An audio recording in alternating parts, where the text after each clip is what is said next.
Hello students, आज अपन पढ़ रहे हैं इकोनॉमिक्स का चैप्टर 2 पार्ट 2। लास्ट टाइम में जो एक पॉइंट पे बाकी रह गया था वो देख लेते हैं। लास्ट पॉइंट था अपन माइक्रो और मैक्रो का डिफरेंस पढ़ रहे थे। तो लास्ट पॉइंट था पैराडॉक्स, और पैराडॉक्स का मतलब होता है दो अपोजिट थिंग्स, दो अपोजिट बातें दोनों एक दूसरे के अपोजिट होती है। तो वो क्या है? माइक्रो में सेविंग गुड है, saving is good. Micro economics में क्या था? Saving good. क्यों? क्योंकि माइक्रो इकोनॉमिक्स का मतलब मैंने क्या बताया था? One firm one industry.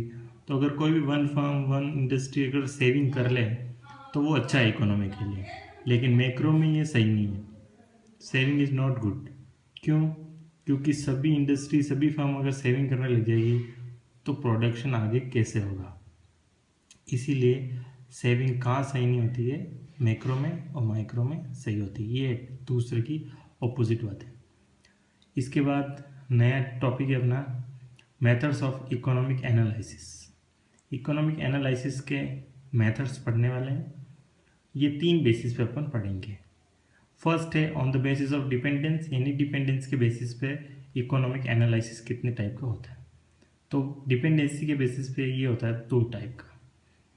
First है आपका पार्शियल एनालिसिस। पार्शियल का मतलब पार्टली, यानी कि कोई भी चीज़ जो है उसका कुछ पार्ट, पूरे के बारे में नहीं पढ़ेंगे, पूरा का एनालिसिस नहीं करेंगे, उसके कुछ पार्ट का एनालिसिस करना। तो इसकी डेफिनेशन जो है वो ये है, economic analysis is done while considering a single factor. कोई भी एनालिसिस जो करते हैं सिंगल फैक्टर को लेकर करते हैं, यानी कि सिंगल फैक्टर के साथ ही अपन एनालिसिस करेंगे। एग्जाम्पल है इसका, डिमांड का एनालिसिस कर रहे हैं तो सिर्फ प्राइस के साथ करेंगे। डिमांड का एनालिसिस करना है अपने को तो सिर्फ किसके साथ करेंगे? सिर्फ प्राइस फैक्टर लेंगे ही। और या फिर डिमांड की जगह अगर सप्लाई है तो सप्लाई का भी रिलेशन किसके साथ देखेंगे? प्राइस के साथ। तो डिमांड हो चाहे सप्लाई हो, सिर्फ प्राइस के साथ एनालिसिस करना पार्शियल एनालिसिस। और इसका दूसरा पार्ट है जनरल एनालिसिस। जब एनालिसिस एक पार्ट के अलावा सभी पार्ट से किया जाए तो उसको बोलते हैं आपका जनरल एनालिसिस। जैसे डिमांड का पहले अपन प्राइस के साथ रिलेशन देख रहे थे, अब प्राइस के साथ भी देखेंगे, फैशन के साथ भी देखेंगे, हैबिट्स के साथ भी देखेंगे, लाइफ के साथ भी देखेंगे, इनकम के साथ, चॉइस के साथ। तो डिमांड का इन सब के साथ रिलेशन देखना कौन सा एनालिसिस है? जनरल। इतने सारे फैक्टर के साथ डिमांड का रिलेशन जनरल, एक के साथ पार्शियल। इसके बाद बी पर देखते हैं। बी पॉइंट है अपना on the basis of time. Time के बेसिस पे इकोनॉमिक एनालिसिस होता है तीन टाइप का। किसके बेसिस पे? टाइम के बेसिस पर थ्री टाइप्स का आपका एनालिसिस हो सकता है। फर्स्ट है स्टैटिक एनालिसिस। जब एनालिसिस किसी पर्टिकुलर पॉइंट ऑफ टाइम पे किया जाए तो स्टैटिक एनालिसिस उसको कहते हैं। इकोनॉमिक एनालिसिस किसी एक पर्टिकुलर पॉइंट ऑफ टाइम पे कर रहे हैं तो उसको स्टैटिक एनालिसिस बोलते हैं। जैसे आपका फाइनेंशियल ईयर 1 अप्रैल को है, क्या 1 अप्रैल को होता है? तो 1 अप्रैल को अगर आप कोई एनालिसिस कर रहे हैं तो उसको बोलते हैं स्टैटिक एनालिसिस। फिर दूसरा है इसका कंपैरेटिव एनालिसिस। कंपैरेटिव एनालिसिस का मतलब कंपेयर करना। और कंपेयर कब कर पाएंगे? जब आपके पास दो चीज़ें होंगी या दो कोई पॉइंट्स होंगे। तो आगे लिखा हुआ इसके आगे done on 2 points of time. जब आपके पास 2 पॉइंट्स ऑफ टाइम हो तो उसको बोलते हैं कंपैरेटिव एनालिसिस।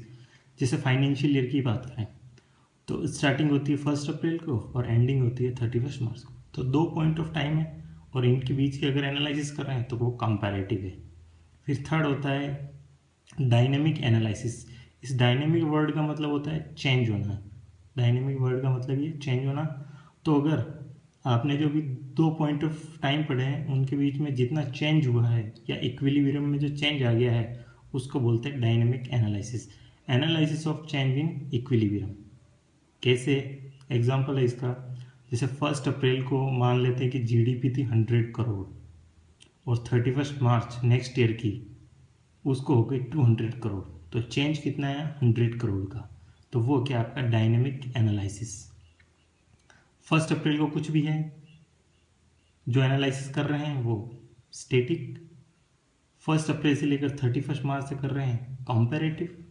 और डायनेमिक, उन दोनों के बीच कितना चेंज आया वो आपका डायनेमिक। थर्ड और लास्ट है इसका on the basis of tools and direction. किसके बेसिस पर? टूल्स और डायरेक्शन। सबसे इंपॉर्टेंट भी यही है टूल्स एंड डायरेक्शन वाला। फर्स्ट डिडक्टिव और सेकंड है इसका इंडक्टिव। दोनों मेथड अच्छे से पढ़ना है आपको। First deductive method, analysis is done with the help of reasoning logic. जब एनालिसिस किसकी हेल्प से किया जाए? रीजनिंग की हेल्प से या लॉजिक। लॉजिक क्या होता है आप सब जानते हैं, सबकी थिंकिंग अलग अलग होती है तो सबके लॉजिक भी अलग अलग होते हैं। कोई कैसा सोचता है, कोई कैसा सोचता है, तो अपने अपने जो थॉट्स हैं उसी को आप रीजनिंग लॉजिक बोल सकते हैं। तो वो सबका अलग अलग होता है, उसके थ्रू अगर आप एनालिसिस कर रहे हैं तो उसको बोलते हैं डिडक्टिव मेथड। इसके जो 2 पॉइंट बनाए मैंने वो ये हैं, डिडक्टिव मेथड में आपको जनरल ट्रूथ पता होता है और आप क्या पता करते हैं? Specific truth. जनरल ट्रूथ का मतलब है कोई बात आपको पहले से पता है, कोई थ्योरी। और स्पेसिफिक ट्रूथ का मतलब होता है कोई एग्जाम्पल। तो कोई थ्योरी आपको पता है, उससे आप एग्जाम्पल बताते हैं, ठीक है। तो general truth to specific truth. इसके अदर नेम हैं हाइपोथेटिकल मेथड, एब्स्ट्रैक्ट मेथड। दोनों अदर नेम भी याद रखने हैं, ये भी पूछे जा सकते हैं। तो 3 नाम हो गए, deductive method, hypothetical method, abstract method. किसके थ्रू एनालिसिस किया जाएगा? रीजनिंग या लॉजिक के थ्रू। और दूसरा है इसका inductive method, analysis is done with the help of experiment और डेटा। अगर कोई एनालिसिस सिर्फ थॉट्स के थ्रू नहीं बताया जाए और सिर्फ एक्सपेरिमेंट के थ्रू या फिर डेटा के थ्रू बताया जाए तो उसको बोलते हैं आपका इंडक्टिव मेथड। कोई भी एनालिसिस आपको करना है इकोनॉमिक, आपने या तो एक्सपेरिमेंट किया या फिर आपने डेटा का यूज़ किया। आपके पास कोई डेटा था, उसका आपने यूज़ किया, या आपने लेबोरेटरी में कोई एक्सपेरिमेंट किया, तो उसके थ्रू अगर आप कोई एनालिसिस कर रहे हैं तो उसको बोलते हैं इंडक्टिव मेथड। अब इसमें डिडक्टिव मेथड का ऑपोजिट होता है, उसमें general truth to specific truth था, इसमें specific truth to general truth है। यानी कि सबसे पहले इसमें एग्जाम्पल दिया जाता है और बाद में उसके बारे में बताया जाता है। कोई थ्योरी बताई जाती है तो पहले एग्जाम्पल, बाद में उसका थ्योरी। तो specific truth to general truth. इसके अदर नेम है हिस्टोरिकल मेथड, एनालिटिकल मेथड। इसके भी 2 अदर नेम है, तो इसके भी 3 नेम हो गए, inductive, historical method and analytical method. 3 name इसके हो गए और दोनों एक दूसरे के ऑपोजिट है दोनों मेथड।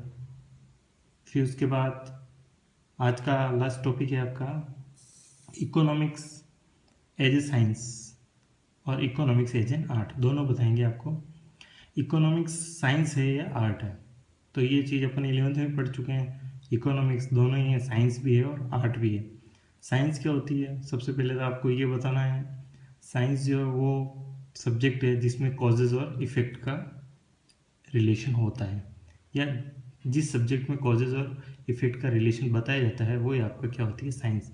और जिसमें सभी लॉ फिक्स होते हैं, यानी कि उनमें कोई चेंज नहीं कर सकते हैं और वो लॉ सभी जगह एप्लीकेबल होते हैं, तो वो क्या कहलाता है? वो सब्जेक्ट कौन सा होता है? साइंस।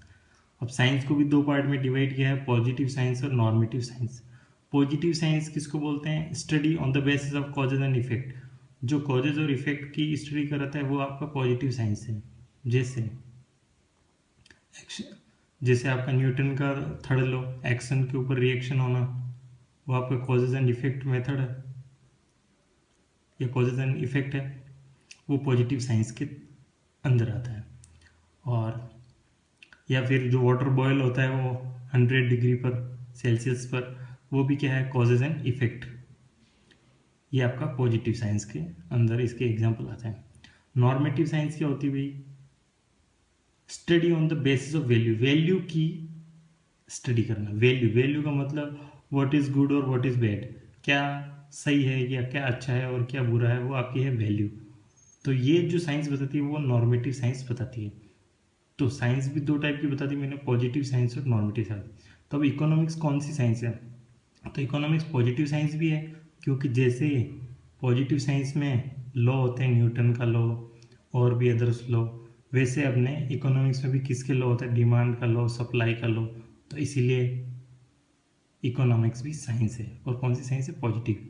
और नॉर्मेटिव साइंस क्यों है इकोनॉमिक्स, क्योंकि जैसे नॉर्मेटिव साइंस में ये बताया जाता है कि क्या गुड है और क्या बैड, वैसे इकोनॉमिक्स भी ये बताती है कि पॉवर्टी को कैसे कम किया जा सकता है, पॉपुलेशन को कैसे कंट्रोल किया जा सकता है